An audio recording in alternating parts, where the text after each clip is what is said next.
Have you ever noticed that certain people come into our lives at crucial moments? It's as if they were sent on purpose to deliver a message or help us solve a problem. And have you ever had the sensation when meeting someone of living in a déjà vu, as if you had already met them in an unspecified past?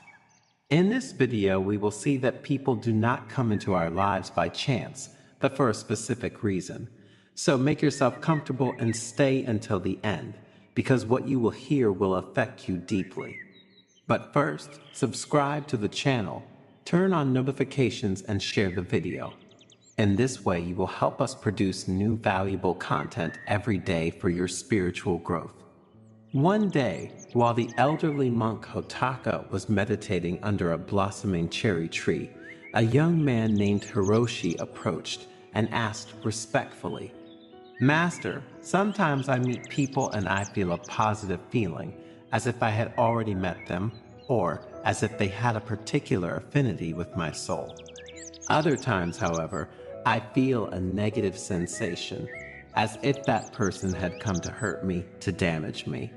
And all this makes me restless and makes me ask, do people come into our lives by chance?" "Young friend," Hotaka said, his piercing eyes fixed on the boys, "people never enter our lives by accident, and this truth is deeper than we can imagine. In life, we meet different people, and each of them has its place and role in our story. Some come and go, others stay and accompany us through different periods of life." Hotaka slowly stood up and pointed to the blue sky above them. "Look at the birds, young friend. They do not fly by chance. They are carried by the currents of the air, just as we are carried by the invisible forces of existence."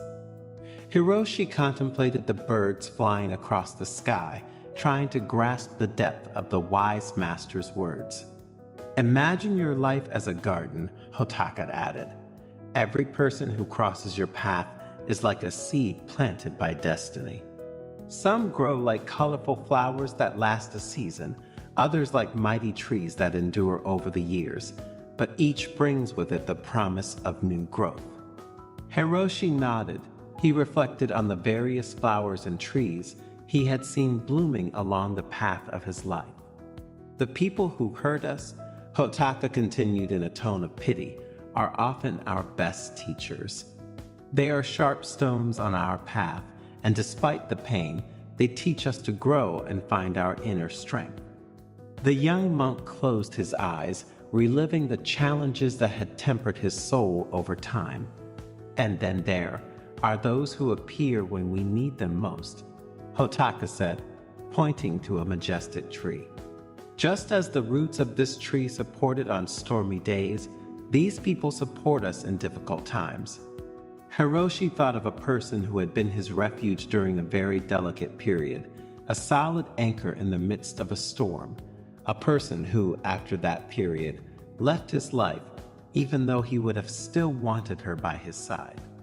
Finally, Hotaka concluded wisely, "Some remain with us forever. They are like fixed stars in our sky, bright and constant. True friends, family members, our soulmate. With them we share the burden of our days and the joy of our successes." The young monk smiled, feeling enveloped in gratitude for the special people he had met and had by his side. Hotaka looked up at the sky, and a subtle light danced in his eyes. "Recognize and appreciate every person who crosses your path, young Hiroshi. Each is an essential part of your story, and you are a part of theirs. Life is an intricate web of destinies, and each encounter contributes to the fabric of your existence. Know," added the master, "that there are fundamentally three types of individuals: those who support us on the path of our evolution, pushing us to overcome limits and reach new levels of awareness; those who bring a breath of renewal to our inner world. When we cross paths with these individuals, we immediately perceive that the universe is weaving an intricate web. What the plans are hidden in these meetings remains shrouded in mystery, but we can be certain that something in us is destined to undergo an eternal transformation. And then there are the individuals who encourage us to continue. This particular category of travel companions may only accompany us for a brief moment, but their role is crucial. They remind us of the true nature of our path, strengthening our determination to move forward. The Master's words helped the young novice who, in the following years, continued to follow the path illuminated by Hotaka's wisdom. Every encounter, be it a casual passerby or a lasting life partner, became for him a precious piece in the mosaic of his existence. Through the challenges and joys, Hiroshi learned that every person, every experience, brought with it a hidden gift, a precious teaching that contributed to his growth and spiritual fulfillment. As time passed, the novice himself became a senior monk with wise eyes and a grateful heart. In his role as spiritual guide, he shared with the young monks the profound truth taught to him by Hotaka. That life is a constant flow of meaningful encounters, each of which contributes to the unique beauty of our existence. In conclusion, what is the moral of this story? That in life, every encounter, regardless of its duration or intensity, contributes to the richness of our existence. Life is a wonderful journey of discovery, and each person who crosses our path brings with them a unique gift. Sometimes these people die, sometimes they leave for no apparent reason. Other times they behave badly and force you to make a decision and walk away from them. What we need to understand is that their work is done because one of our needs or desires has been satisfied.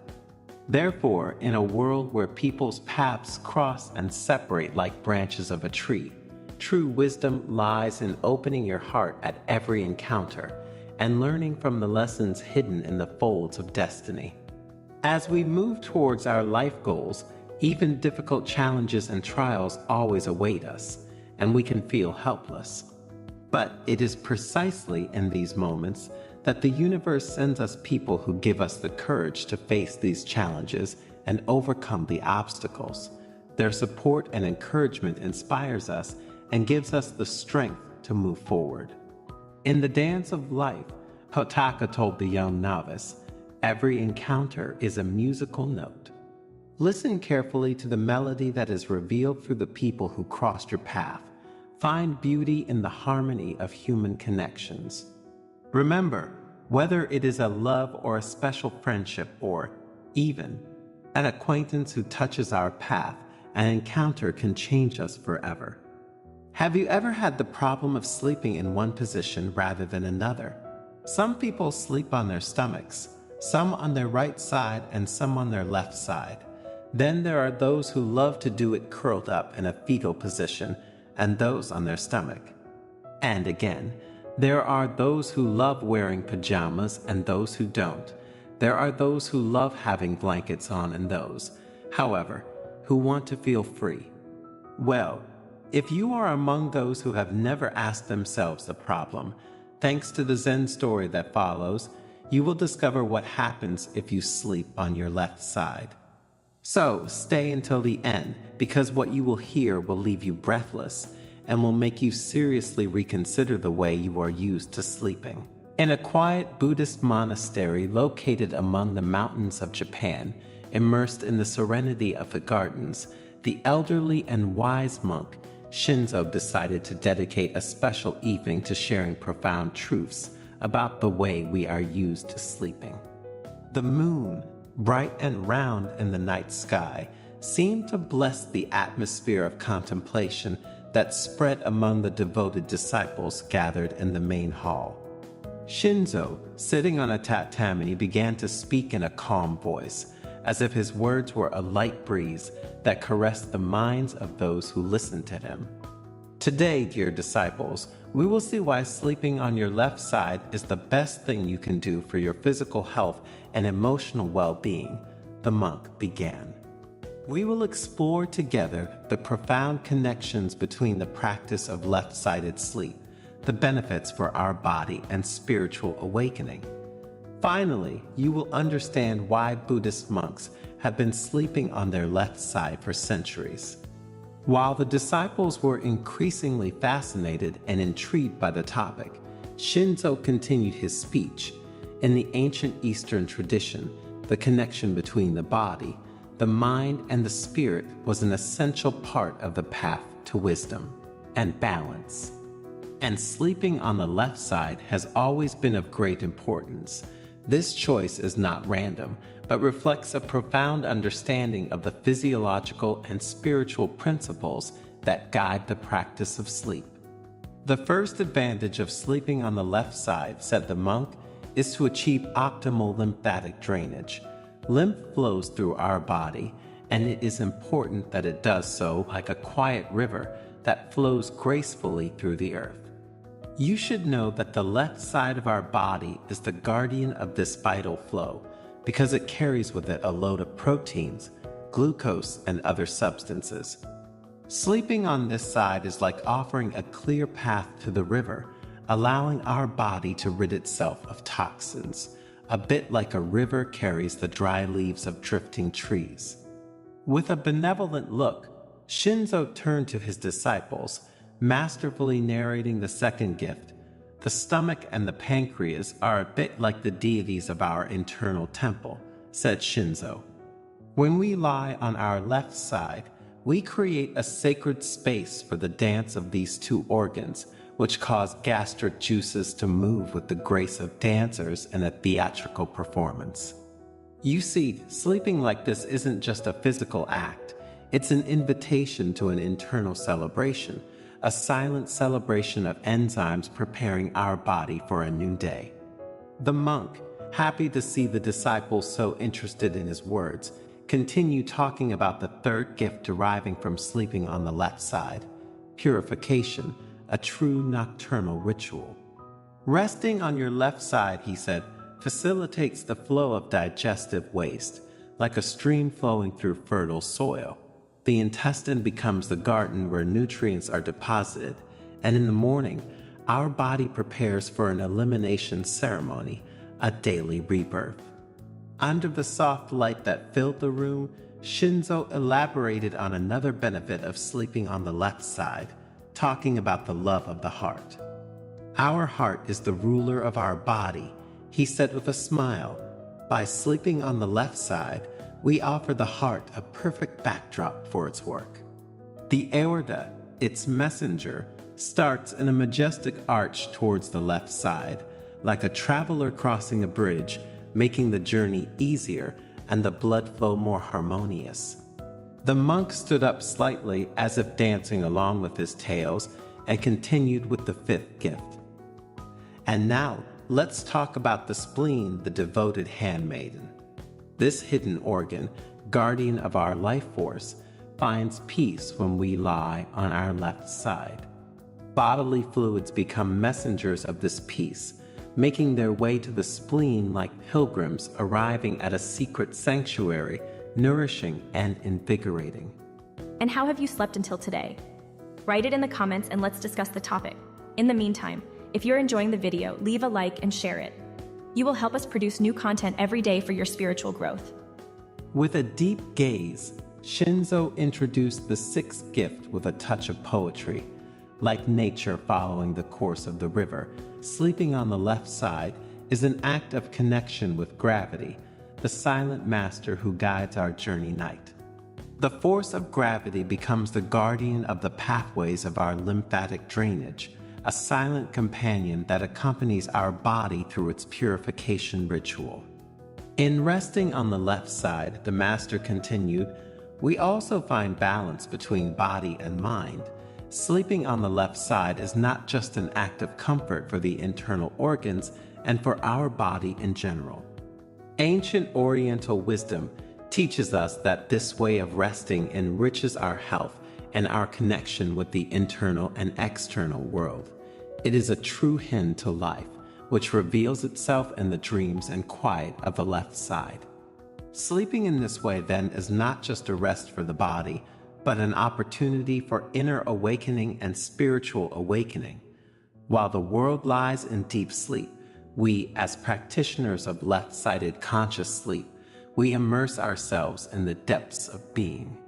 It is a sacred moment in which the mind frees itself from the chains of everyday thought, opening subtle doors to universal awareness.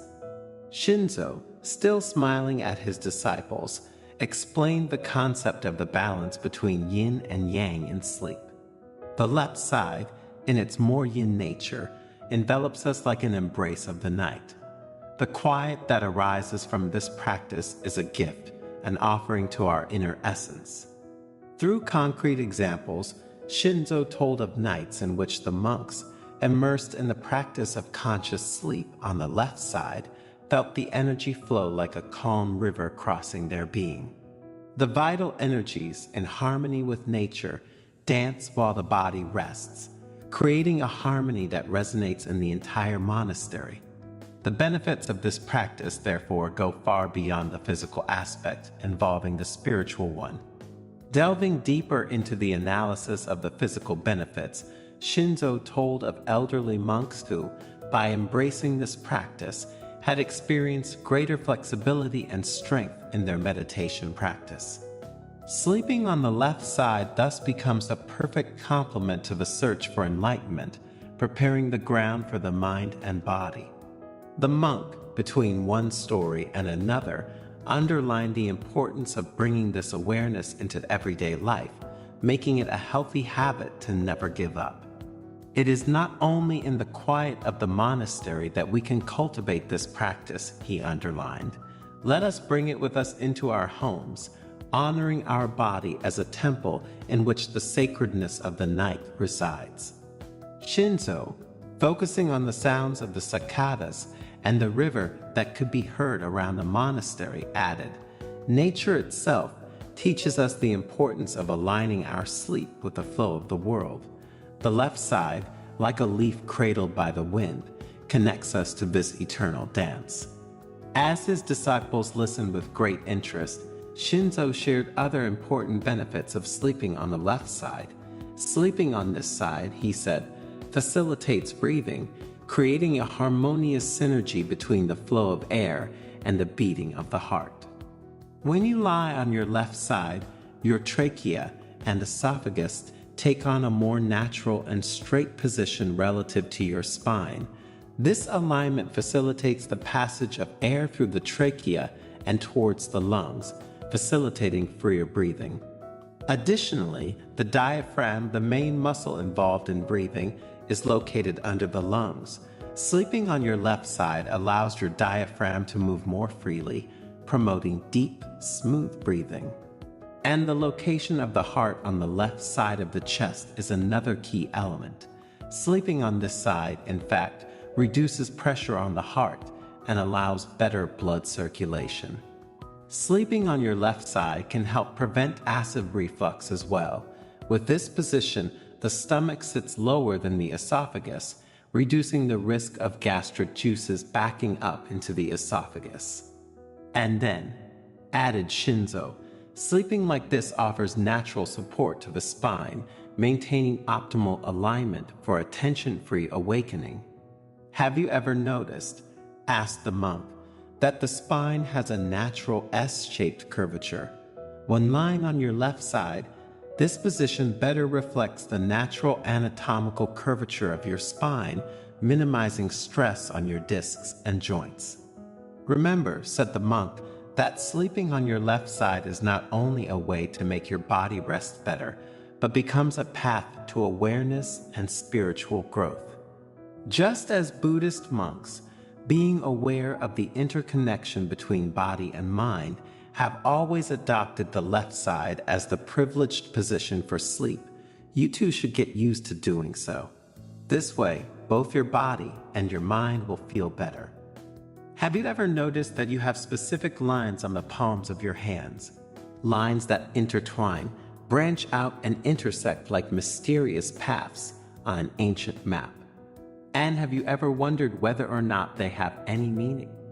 You should know that the lines on your palms are not just simple random marks. According to Buddhist tradition, these lines have profound symbolic and spiritual meanings, and they can reveal hidden aspects of your personality, your potential, and your destiny. In this Nin story, thanks to Buddhist wisdom, we will focus in particular on the sun line and see what it means to have this sign on the palms of your hands. So, if you are ready to embark on a mystical journey between legend and reality in search of your inner peace, follow the video until the end. You will discover the secrets of the sun line, a symbol that has fascinated scholars, researchers, and truth seekers for centuries. And you will understand how this sign can influence your personality and destiny. It will be a mystical journey between legend and reality that could change your life. There is a monastery among the mountains of Japan which welcomes souls in search of enlightenment and wisdom every day. Within his austere walls, the old monk Ninsei, renowned for his profound knowledge, usually gathers disciples to share precious teachings. One day, while the sun painted the sky with golden brushstrokes and the singing of birds filled the air of the surrounding forest with celestial melodies, Ninsei invited his students to gather around him. "Dear disciples," he began in a quiet voice, "today I will tell you about an enigmatic line that some of you may have imprinted on the palm of your hand. This line, called the sun line, is shrouded in an aura of mystery that has fascinated and intrigued Buddhist monks for centuries." A murmur of curiosity spread among the disciples, like a light wind stirring the leaves of the trees. Each of them carefully examined their hand, trying to identify the mysterious line that could have hidden an unexpected fate. But before delving into the meaning of this line, Ninsei continued with an enigmatic smile, "I will tell you the legend of a young monk obsessed with the sun line." The disciples drew even closer, captivated by the promise of a fascinating story. And Ninsei began to tell the story of the young monk, his obsession with the line of the sun, and his journey in search of the truth. Tenzin was an intelligent and sensitive boy, but tormented by a doubt. He didn't have the line of the sun on the palm of his hand, the master began to tell. Convinced that this was a sign of his adverse destiny, he isolated himself from the world, locked himself in a cave in the mountains. The disciples listened attentively, imagining Tenzin's sadness and loneliness. One day, Ninsei continued, an old Buddhist master named Kenpo came to see him and invited him to follow him. Kenpo was a wise and compassionate man with a deep understanding of human nature and the mysteries of the universe. "Why should I follow you?" Tenzin asked in a tired voice. "My life is already marked by bad luck." Kenpo looked at him with understanding eyes.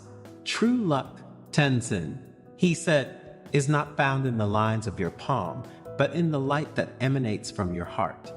Follow your light, and you will find happiness." Tenzin was doubtful because there was a reason he had taken refuge in those mountains. Some people, in fact, had convinced him that not having that specific mark on his hand was an omen of misfortune for him and for those around him. But something in Kenpo's words touched him, so he decided to follow him and embark on a journey of self-discovery. During their journey, Ninsei recounted, Kenpo taught Tenzin the principles of Buddhism, meditation, and the importance of cultivating compassion, gratitude, and determination. Tenzin began to see the world with new eyes, to understand that true wealth does not lie in material things, but in the inner light that each of us possesses. A disciple, curious, asked, "And the line of the sun, Master Ninsei? What meaning does it have in Tenzin's story?" Ninsei smiled. The sun line, he explained, represents the inner light that each of us possesses. Tenzin, initially obsessed by the absence of this line, learned to cultivate his inner light and not depend on external signs to find happiness. And his story teaches us that true luck is not a question of destiny, but of a positive attitude and a life lived in harmony with the values that inspire us. The disciples thought long and hard about Ninsei's words and Tenzin's story. the legend of the sun line had lit a spark in their hearts and a glimmer of hope. The desire grew in them to explore their own inner light and to live a more authentic and meaningful life where there was room for mental well-being. Over the next few days, Ninsi led his disciples in a series of meditations and teachings centered on the sun line. The sun line is often associated with a person's inner light, representing their potential, their creativity, and their ability to shine in the world, Ninsi said. According to those who deal with palmistry, a well-defined and marked line can indicate an individual with great potential to be realized, while, on the contrary, a weak or absent line can suggest a still unexpressed potential or a need to cultivate one's inner light. While the disciples were more and more attracted by the words of their mentor, Ninsi went on to talk about two other aspects traditionally linked to this sign on the hands. The sun line is linked to success in various areas of life, such as career, finance, and personal relationships, he added. A long, straight line can indicate an individual destined for success, while a short or irregular line can suggest obstacles or challenges to overcome to achieve one's goals. However, it is important to remember that success is not just a matter of fate, but also of commitment, determination, and positive choices. If we do not commit ourselves with dedication, consistency, and perseverance, we cannot expect that everything will go well and that our life will move towards success and serenity, continued the monk with conviction. Master Ninsi asked another disciple, "What are the spiritual implications of this sign on the hands?" According to the wisdom of older monks, and according to the studies of some palmistry experts, the sun line is associated with spirituality, intuition, and connection with the divine. A deep, curved line can indicate an individual with strong spiritual sensitivity and deep intuition. And the presence of particular signs along the line, such as crosses or stars, can be interpreted as a sign of a special connection with the spiritual world. Then, after having remained silent for a while to ensure that everyone paid attention to these concepts, he invited them to reflect on the position of the line on their palm. This line, my dears, is present on the palm of your hands, and do you think it can suggest some traits of your personality and potential? Once again, a soft murmur arose in the room where they were gathered. Each of them meditated on the Master's words. However, the sun line is not an immutable destiny, Ninsi continued, but rather an invitation to discover our natural talents and inclinations. It is a symbol that reminds us that each of us possesses a unique and special inner light, ready to shine if fueled with passion and dedication. The disciples enthusiastically engaged in the practices proposed by Ninsi, starting to pay more attention to their thoughts. They understood that listening to their emotions and paying attention to their actions, trying to identify the values that guided them and the goals they wanted to achieve, was crucial to living fully. One day, a disciple named Mai approached Ninsi with a doubtful expression. "Master," he asked, "my sun line is very short and thin. Does that mean I don't have much potential?" Ninsi looked at her with his eyes full of wisdom.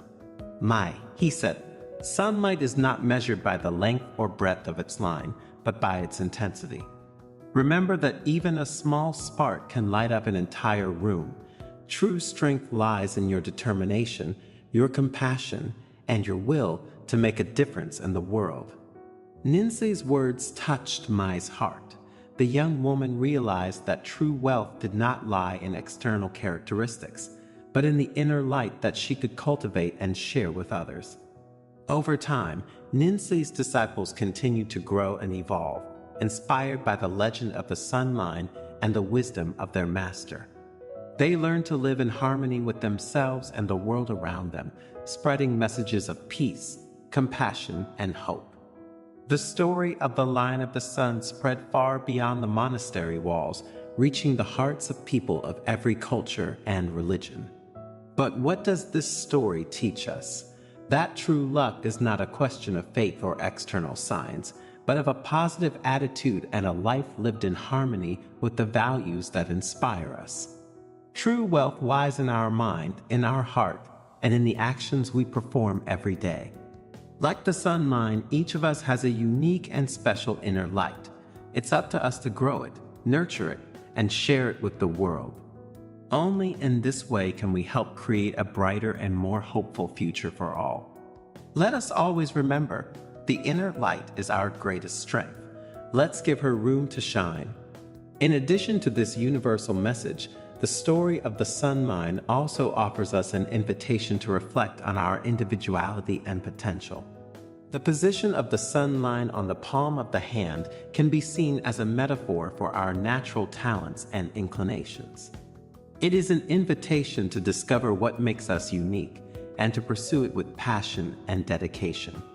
In a world that often pushes us to conform to predefined standards, the story of the sun line reminds us that true wealth lies in our authenticity. And it is only when we embrace our uniqueness and share it with the world that we can make a difference for ourselves and others. So, next time you look at the palm of your hand, remember the story of the sun mind. Be inspired by his message of hope and inspiration, and start cultivating your inner light, because that's where true luck and fulfillment lies. Have you ever heard of the Buddhist custom of putting salt in your shoes? And do you know what exactly this ancient practice, which has its origins in the wisdom of Buddhists and Oriental medicine, is for? Salt is known for its countless uses, not only in cooking. You probably already tried several thanks to suggestions from elders. In the kitchen, it is a formidable ally, and according to the most recent research, it is not the worst culprit in raising blood pressure. And its uses do not end here. Salt is in fact a precious ingredient even in domestic cleaning, because it helps to clean and cleanse. Furthermore, in the form of a saline solution, it is a powerful disinfectant for wounds and skin abrasions. Not to mention its uses as an exfoliating scrub, anti-dandruff remedy, bath salt, and we could go on forever. But few people know that for Buddhists, putting salt in their shoes has a very important meaning on both a spiritual and medical level. And we will see it in the Zen story that you will hear shortly, where you will discover 5 reasons why you should also try to put it in your shoes. So stay until the end, because what we will reveal to you in the last minutes of the video will strike you deeply, leaving you speechless. In the heart of a valley surrounded by the mystical aura of the Japanese mountains stood an ancient Buddhist monastery, guardian of age-old wisdom and a place of refuge for those seeking inner peace. In this place where time seemed to have stopped, lived the elderly and venerated monk Makoto, whose wisdom and profound understanding of the ways of Buddhism and Oriental medicine shone like the light of a candle in the night. One morning, as the golden rays of the sun filtered through the branches of the trees, Makoto gathered his disciples in the monastery cloister for one of the usual lessons. And with a serene expression, he invited them to sit in a circle around him and began to speak in a warm and reassuring voice. Every step we take on the path of life is a sacred journey, the monk began, a path that leads us to knowledge of ourselves and the universe that surrounds us. And just as when, to face a long and tiring journey, it is necessary to prepare adequately, so also in our earthly existence, we must be ready to face the challenges that await us.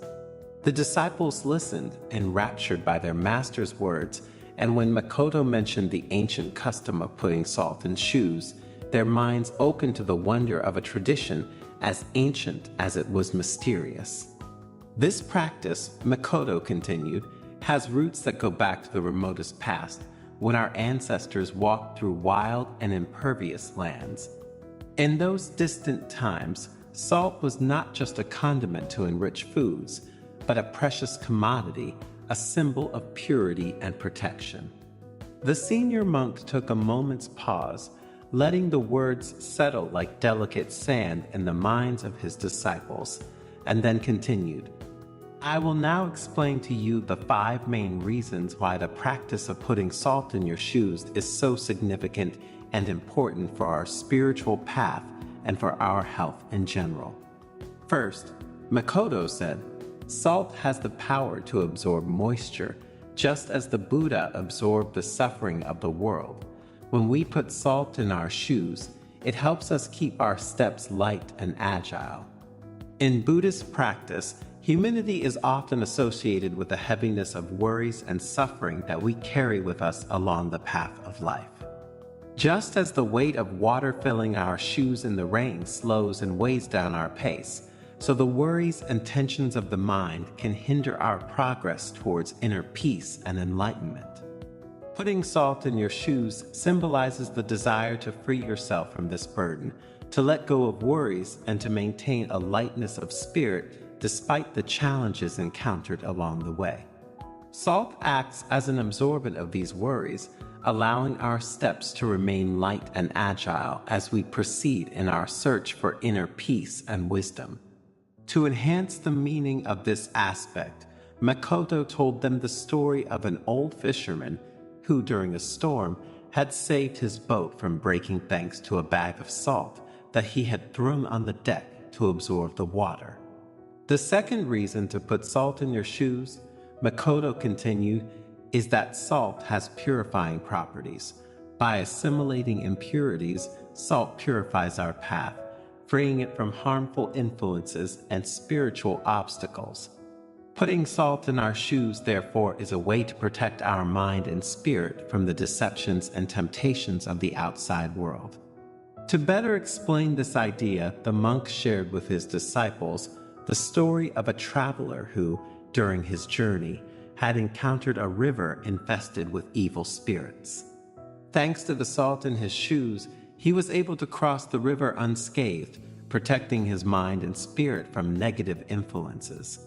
The third reason, Makoto continued, is that salt helps us maintain balance. Just as the mountains that surround us are symbols of stability and strength, putting salt in our shoes also helps us to root ourselves in the earth and to remain steadfast in the face of the storms of life. The mountains surrounding the monastery represent the image of stability and strength, said the monk. Just as these towering rock formations remain steadfast even in the face of the most violent storms, so we too must learn to maintain our inner stability as we face life's challenges. And putting salt in your shoes symbolizes this balance. The salt, in fact, acts as an anchor for our steps, stabilizing them and preventing unwanted falls along our path. When we walk with salted shoes, we feel more solid and rooted to the ground, as if we have a deep connection with the earth itself. This balance not only affects the body, but also the mind and spirit. Therefore, following this practice is an invitation to find the right balance between the different dimensions of our existence, between work and rest, between action and contemplation, between joy and sadness, between good and evil.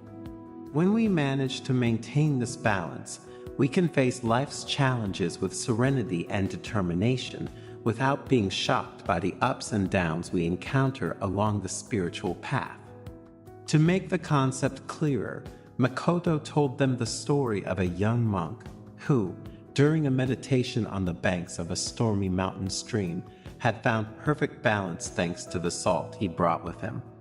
As the disciples became more and more involved with the stories of their spiritual guide, Makoto continued with the fourth reason. Salt also has healing properties, he said. In Oriental medicine, in fact, salt is considered a natural remedy to relieve pain and tension. Putting salt in your shoes can soothe not only the physical discomforts, but also the mental ones that we encounter along our spiritual path. To demonstrate this idea, the monk shared with his disciples the story of a farmer who, suffering from an open wound on his foot, had found relief by immersing his foot in a saline solution. Continuing with the fifth reason, Makoto talked about how putting salt in your shoes was a gesture of gratitude.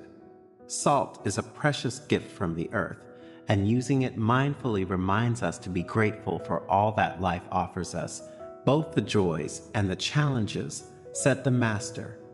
The disciples listened to Makoto's words with deep reverence, grasping the wisdom behind that seemingly simple gesture, but the monk wasn't finished yet. Looking his disciples straight in the eyes, he added, "My dears, there is a reason linked to this practice that I wanted to leave until last due to its importance. Putting salt in your shoes is a rite of passage that connects us to past generations and all the people who have walked this earth before us. Every grain of salt represents their stories, their challenges, and their victories. When we put it in our shoes, we join an eternal bond of wisdom and resilience that crosses time and space, transmitting their spirit and strength in our footsteps." Faced with this revelation, the disciples were speechless, contemplating the depth of this apparently simple gesture.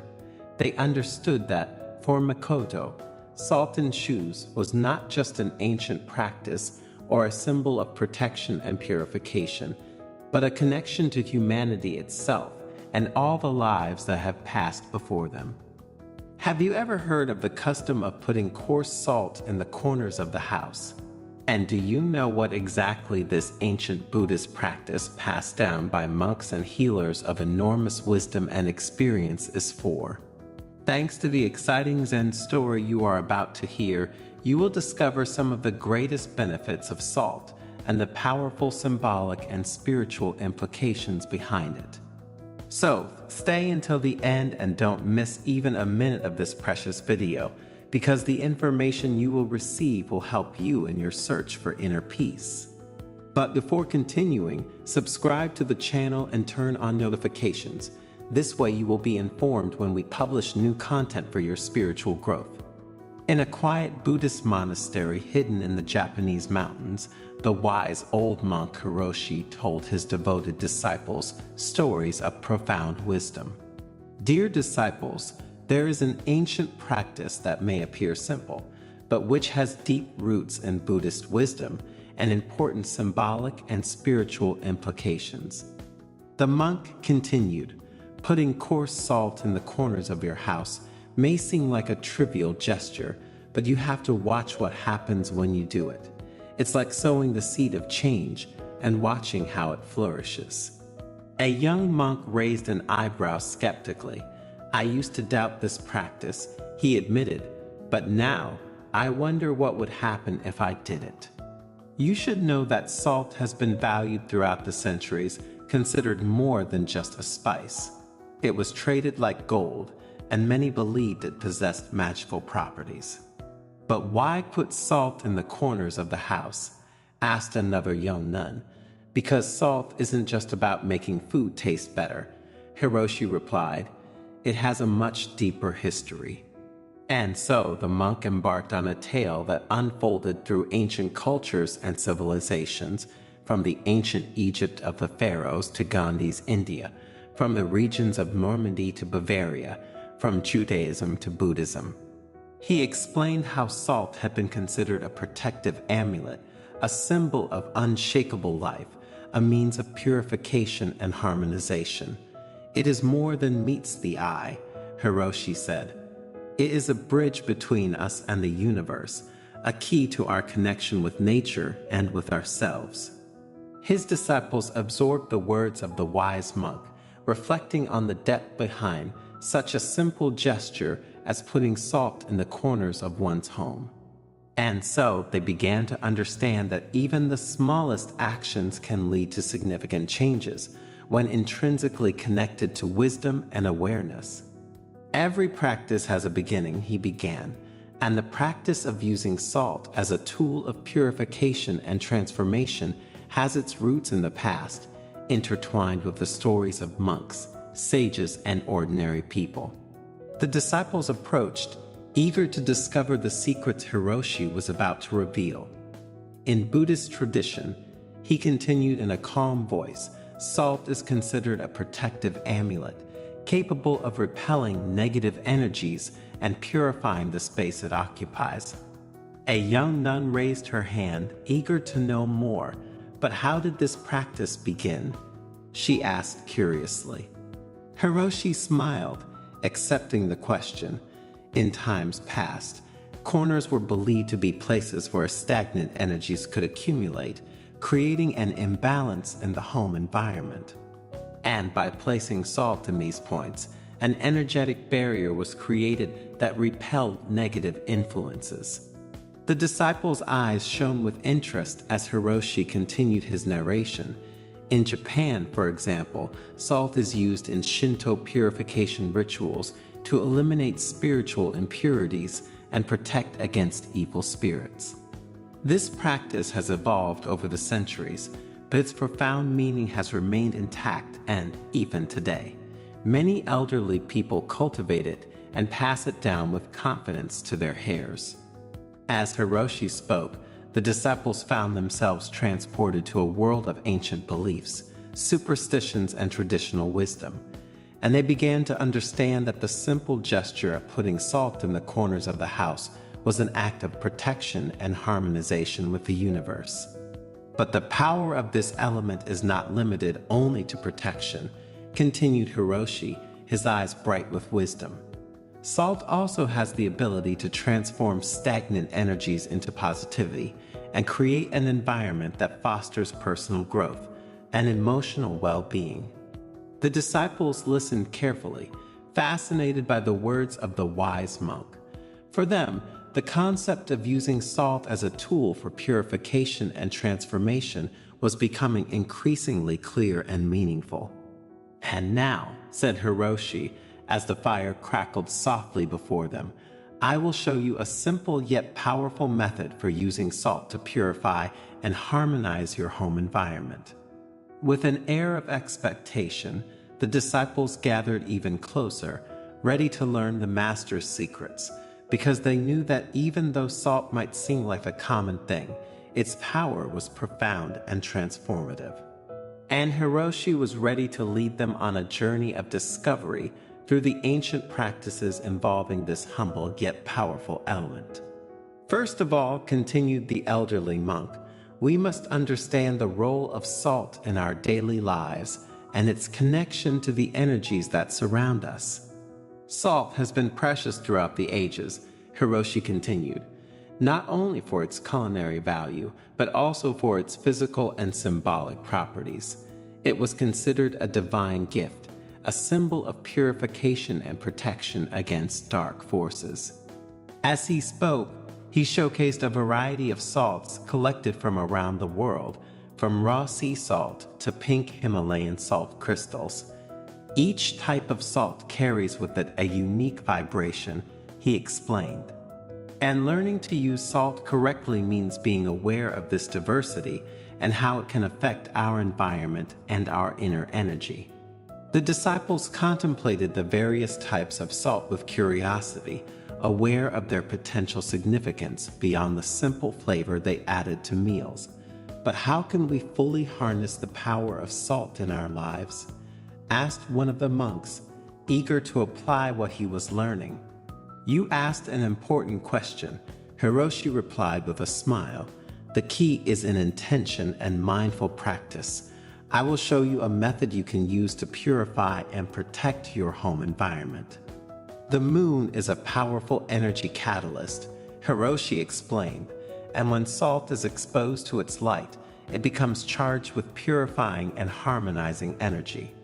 The disciples watched in awe as the salt absorbed the silvery light of the moon, exuding an aura of tranquility and power. This salt, said Hiroshi, can be used to create a circle of protection around your home or to purify interior spaces. With an elegant gesture, he took a pinch of salt from the bowl and scattered it around the perimeter of the monastery courtyard, tracing an invisible circle of protection. This circle, he explained, will create an energetic barrier that will repel negative influences and promote peace and harmony within these boundaries. The disciples watched reverently as Hiroshi completed the circle of salt, feeling the presence of a protective energy surrounding the monastery. It was as if the place itself had been enveloped in a loving and powerful embrace. But the power of salt is not just limited to external protection, Hiroshi continued. It can also be used to purify and harmonize internal spaces, creating an environment that promotes spiritual growth and well-being.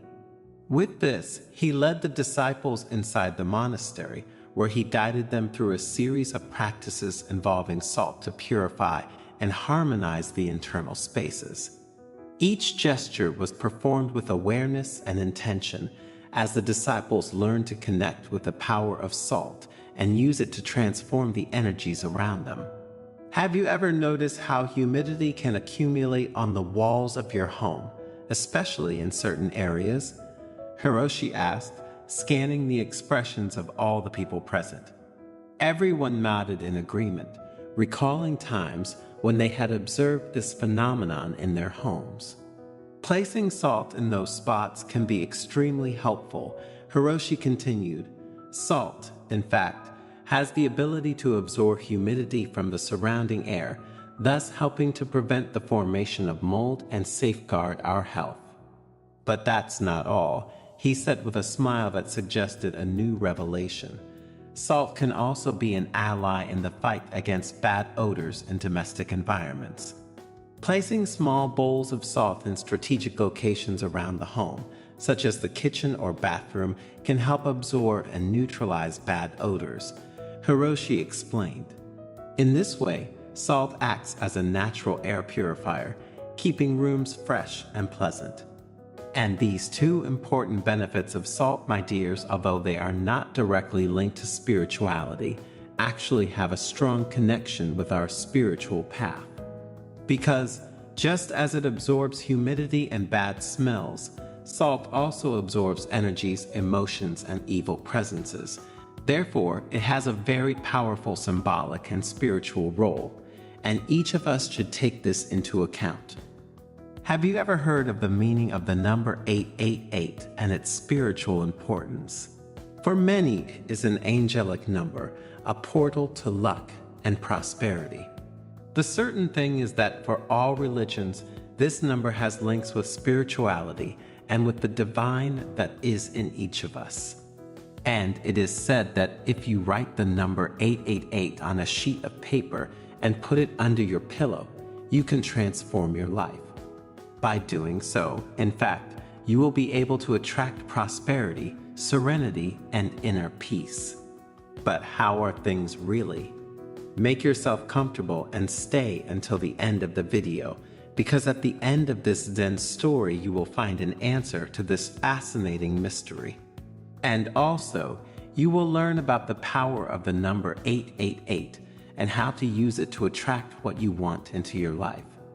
The sun sank lazily on the horizon, painting the sky with fiery shades that danced on the rocks like tongues of fire. The elderly and wise monk, Peito, is about to reveal something unique to his disciples. Around the crackling fire, Kaido's disciples anxiously awaited the words of the Buddhist monk. They knew that, once again, their mentor would amaze them with extraordinary revelations. Kaido, with his calm and persuasive voice, began to narrate an ancient story, one of those capable of opening the mind and leaving a profound mark in the hearts of each of them. In the mists of time, began the monk, a mystical number emerged from the depths of the universe, 888. Since then, its energy permeates creation, bringing abundance, prosperity, and balance. Like a rushing river that fuels life, this number brings with it the promise of a bright future, a future full of joy and fulfillment. The monk bent down, picking up a small sheet of snow-white paper. With precise and delicate gestures, he traced the number 888 in golden ink. His calligraphy, as fluid as a mountain waterfall pouring down the valley, seemed to leave a mark in the minds of the disciples. This symbol, he explained in a soft voice, contains an ancestral force capable of attracting positivity into your life like a magnet attracts iron. Think of this number as a talisman that brings good luck, a bridge that connects heaven and earth, a portal that will lead you to a world of wonders. The disciples listened in silence, enraptured by the Master's words. Their eyes shone with curiosity and hope, like stars lighting up in the night sky. 888 is more than just a number, Cato continued, his voice vibrant with wisdom. It is a key that opens the door to the unlimited potential of the universe. And consequently, if we know how to interpret certain messages well, to the unlimited potential that lies within each of us.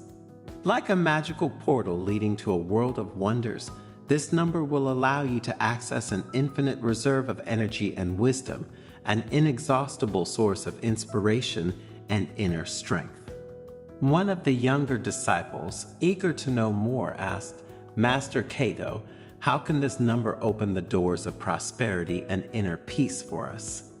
The monk, looking at everyone with a broad smile, invited them to write the number 888 on a sheet of white paper using golden or red ink, symbols of prosperity and luck.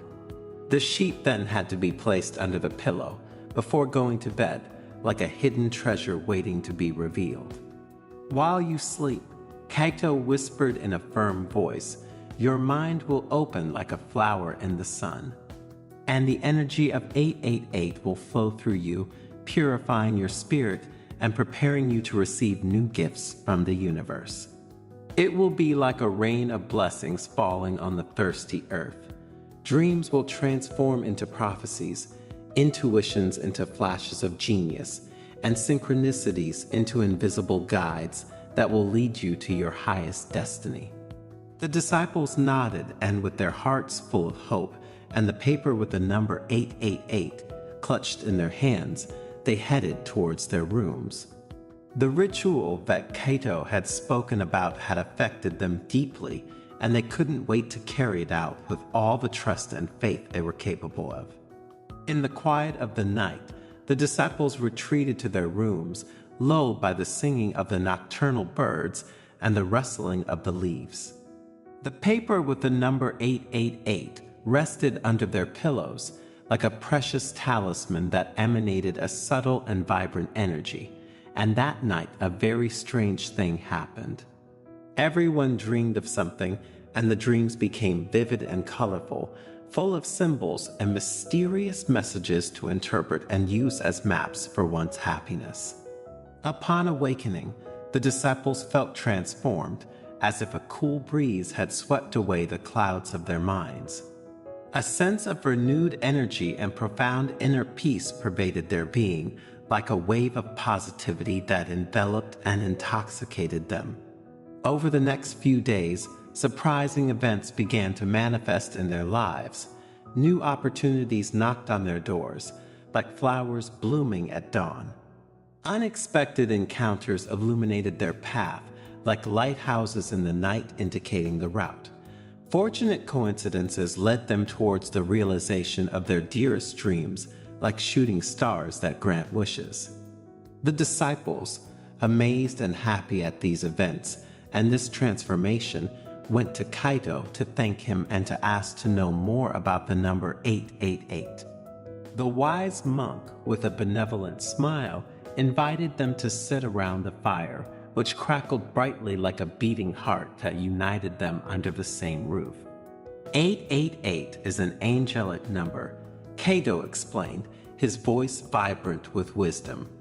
It is a message sent by our spiritual guardians, a precious gift that infuses our lives with hope, love, and protection.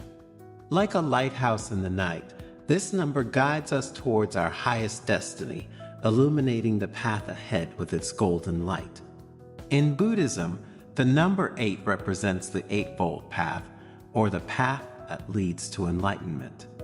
And the 888 is seen as a symbol of spiritual perfection and awakening, a symbol to be respected, and thanks to which one can find one's path in life. Master Cato asked the disciple, Is it true that this number is also important for other religions?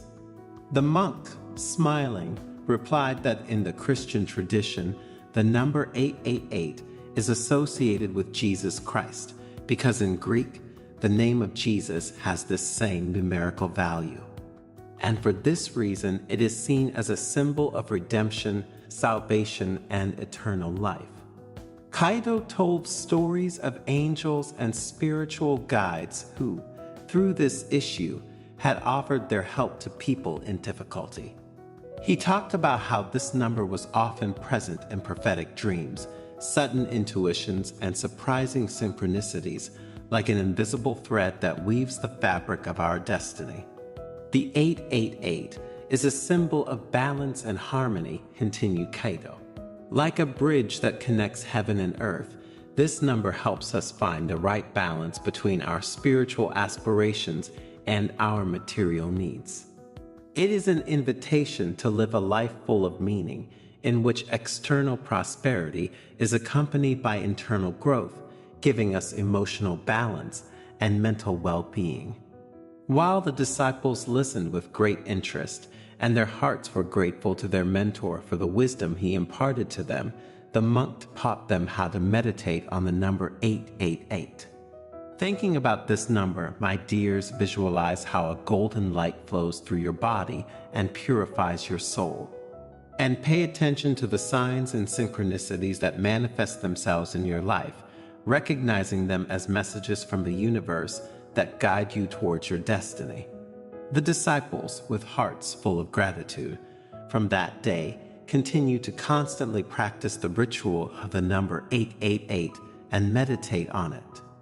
Their life turned into a journey of discovery and joy, where every day was a new chapter in a wonderful story.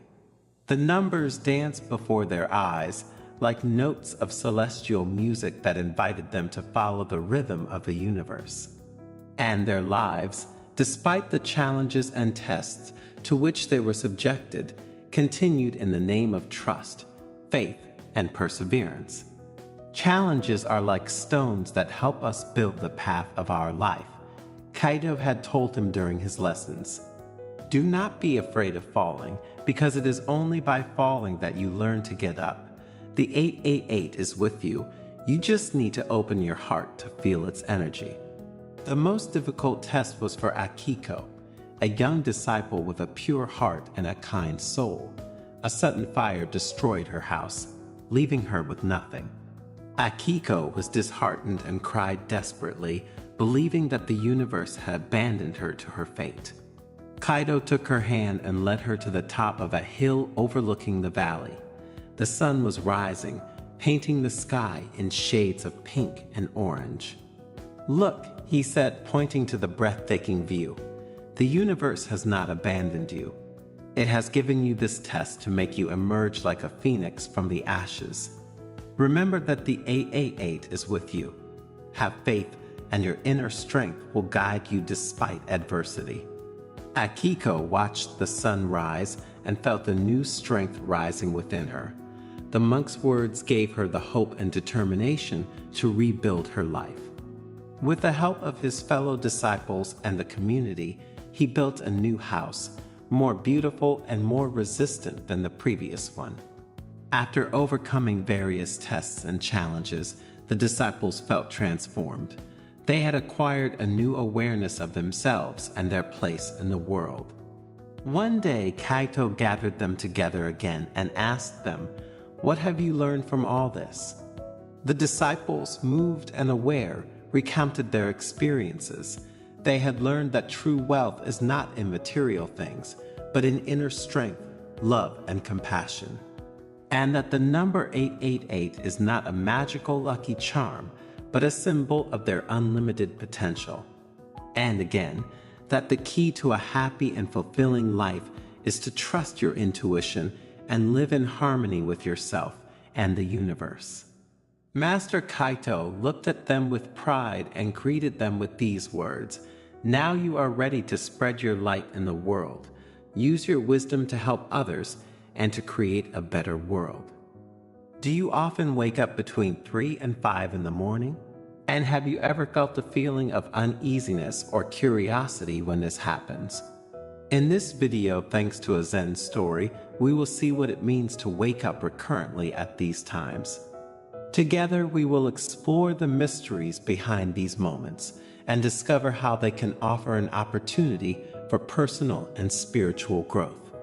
So stay until the end, because you will discover that these nocturnal awakenings can reveal much more than you think.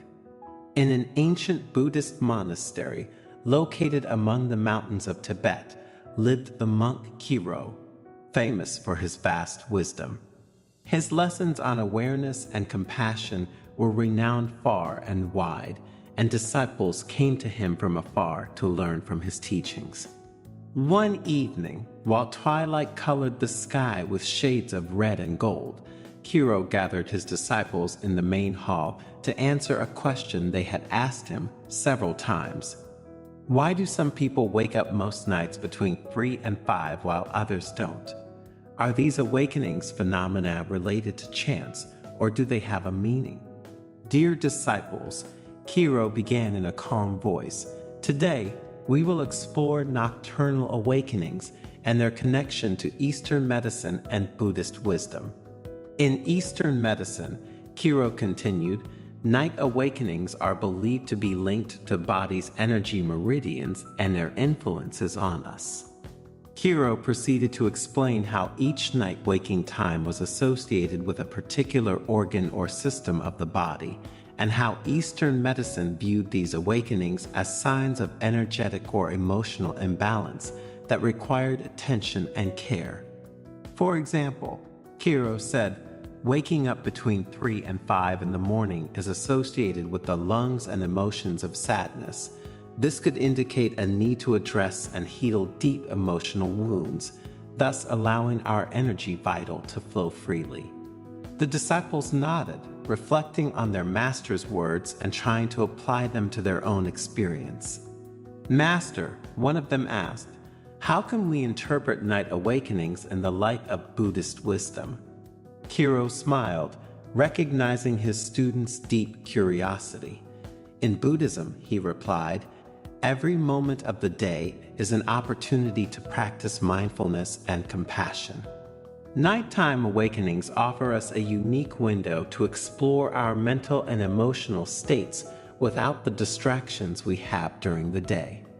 Kiro shared stories of ancient Buddhist masters who, through meditation and contemplation, had transformed their nocturnal awakenings into opportunities to deepen their understanding of the human mind and soul. The Buddha taught that waking up at night can be seen as an invitation to develop awareness and kindness towards ourselves and others, Kiro said. It is a time to embrace our experiences without judgment, thus allowing inner wisdom to emerge and move us forward along our path of spiritual rebirth. The disciples, listening with gratitude, felt inspired by the profound union between Eastern medicine and Buddhist wisdom that their master had outlined. Remember, Kiro added, that every waking night is an opportunity to grow, learn, and connect with the deepest part of ourselves. Be grateful for these moments of awareness, for they are precious gifts on the path to spiritual fulfillment. But now let's see in more detail which areas of life are affected by nocturnal awakenings, so that you can better analyze yourself and others. Stress and anxiety accumulated during the day can manifest themselves in waking up at night between 3 and 5 in the morning. This is because during these hours, the human body is naturally predisposed to release peaks of cortisol, the stress hormone. If these levels are already high due to daily worries, you are likely to experience nocturnal awakenings, and in these cases, practices like meditation, deep breathing, and muscle relaxation can help reduce stress and promote deeper sleep. My suggestion, therefore, is to get used to meditating for at least 10 minutes before going to bed. This way you will prepare yourself to sleep more peacefully. Awakenings at these particular hours of the night are associated with the lungs in Chinese medicine and with sadness according to Eastern psychology. This may indicate the presence of repressed or unprocessed emotions, such as grief, loss, or loneliness. Facing and accepting these emotions is fundamental to inner healing. Practicing mindfulness and exploring emotions through writing or therapy can help you understand and integrate these emotional experiences. If you have suffered negative experiences of this type, I recommend you work on yourself in order to process them and find inner peace and emotional balance. Looking into the eyes of his disciples, Hiro continued his lesson. In the Eastern spiritual tradition, the early hours of the morning are considered a privileged time for connection with the divine and for spiritual practice. During this period of tranquility and silence, it is easier to get lost in meditation, prayer, or deep contemplation. Consider that many people wake up at these hours precisely because their deepest self needs to connect with the divine. And many practitioners, however, find that waking up specifically between 3 and 5 in the morning is an opportunity to experience greater spiritual presence and awareness, opening the door to new insights and spiritual realizations. These nocturnal awakenings, Hiro continued, can also be interpreted as signs of a process of inner transformation and personal growth. During these hours, the subconscious may be more active, bringing hidden emotions, thoughts, and desires to the surface. This can be a time to deeply explore your psyche and to identify what changes or transformations are necessary to live a more authentic and meaningful life. Some nocturnal awakenings, however, can be caused by physical disorders such as acid reflux, insomnia or sleep apnea, liver problems. These disorders can interrupt sleep and cause frequent awakenings during these hours. Eastern medicine suggests various remedies for these conditions. However, if you think you may have such problems, consult a doctor to identify and treat the underlying cause of these physical ailments. Eradicating these problems at the root allows you to improve the quality of sleep and promote emotional and general well-being. As the disciples continued to listen to the monk's words with great attention, Hiro introduced another important aspect. The period from 3 to 5 in the morning, he said, is considered a time when the unconscious can communicate important messages through dreams and awakenings. This theory is suggested by both the ancient Zen wisdom and the analytical psychology of Carl Gustav Jung. These messages can be symbolic or intuitive and can provide valuable insights into our inner lives, relationships, or challenges we are facing. Keeping a dream diary or practicing meditation before sleep can help capture and interpret these unconscious messages. If you write them down immediately, the next day you will have the opportunity to remember them and be able to use them in your growth process. Another reason why some of us wake up at those times, according to Eastern tradition, is linked to the natural rhythms of the universe. The early hours of the morning, in fact, are considered a time when vital energy is concentrated and flows more freely.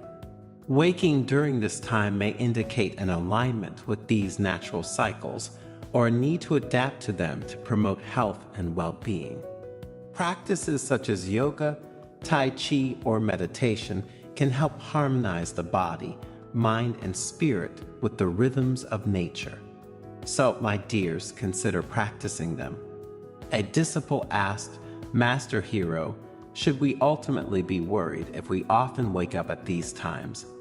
My dears, said the monk, I would look at these awakenings as a precious opportunity to explore the depths of our mind, our spirit, and even our body. If an awakening suggests a physical problem to us, we will know we need to take care of it. If it suggests a spiritual meaning to us, we will know we have to work on it. Remember, through Eastern wisdom and heartfelt compassion, to learn to welcome these moments as precious gifts along the journey of life. Every nocturnal awakening is an invitation to greater awareness and understanding of ourselves and the world around us. So instead of resisting or ignoring these awakenings, we can welcome them with kindness and openness, allowing them to illuminate our path to spiritual fulfillment. The best thing you can do is create a space of quiet and reflection before going to bed, allowing your mind and body to completely relax. Practices like meditation, deep breathing, or reading inspirational texts can prepare you for a more restful, deep sleep. And when you wake up between 3 and 5 in the morning, take this phenomenon as an opportunity to explore your inner self and connect with your deepest essence. Have you ever wanted to help someone even though they didn't explicitly ask you to? And how did it go? And have you ever wondered if your good intentions could, in fact, have caused a negative ripple effect that you weren't aware of? In the Zen story you are about to hear, we will see that not helping others, unless they ask you, is best for them and for yourself. So stay until the end, because what you discover thanks to Buddhist wisdom could change the way you see the world of human relationships. In essence, you will see how helping those who do not want to be helped can have negative repercussions on your life and theirs, and you will discover how your karma will be affected. In a quiet Buddhist monastery, surrounded by lush gardens and ancient trees, the old and sagacious monk Norio gathered his disciples to talk about a topic very close to everyone's hearts. His curiosity was palpable and his eyes were fixed on Norio. They all wanted to understand more about the reasons why, when they had helped someone, things had not gone as they would have liked. Life is like a great river, and each of us is a small boat navigating this tumultuous course. Norio began in a calm voice. Often we tend to jump into that current, trying to steer other people's boats without waiting to be asked. To make the metaphor he had just used understand, Norio shared a story passed down through the centuries. He spoke of a young monk eager to help a companion in difficulty without being asked. The monk's intervention, although well-intentioned, caused a succession of unexpected events, creating an intricate labyrinth of challenges, even dramatic, for both. You should know, Norio continued, that suffering is a necessary lesson in our spiritual growth. Each individual, like a jewel, is shaped by the pressures of life and the challenges they face. But when we intervene without being called, we rob them of the opportunity to learn, grow, and train. To further clarify his lesson, Norio spoke of two friends, Shoin and Masu, who had shared joys and sorrows since their school days. One day, Shoin heard about the financial problems Masu had found himself in and decided to secretly help him by paying off some debts that his friend couldn't pay. His intentions, said the master, were naturally good. However, Shoin's gesture had unexpected and disastrous consequences. Masu, although grateful to his friend for the unsolicited help, was deprived of the opportunity to resolve the situation in his own way. Additionally, he noted that Shoin had discovered some details about his personal life that he would have preferred to keep confidential. On the one hand, this led Masu to feel an emotional detachment from his friend. On the other hand, Shoin began to feel a growing strain on the friendship. He felt that his act of kindness had not produced the relief he had hoped for, but had instead generated a sense of shame and a change in the dynamic of the friendship itself. In short, unsolicited help had created discord and confusion, demonstrating how, in life, even good deeds can have unexpected consequences. What we often don't understand is that each individual is at the mercy of their own karma, Norio explained, and every action we take, good or bad, comes back to us like an echo. When we help without being asked to do so, we upset the delicate balance of another person's karma and paradoxically harm our own as well. The old monk told other stories, such as that of a young man who, eager to solve the problems of a dear friend without her having asked him, found himself involved in a series of endless difficulties and misadventures. If you enter a labyrinth that is not yours but someone else's without being asked, Norio continued, you could set off a chain reaction of events, creating an intricate web of karmic connections. And your gesture of friendship, no matter how absurd it may seem, could end up doing more harm to the friend in question and to yourself. Imagine wanting to cure someone without asking them if they are willing to give up the things that made them sick.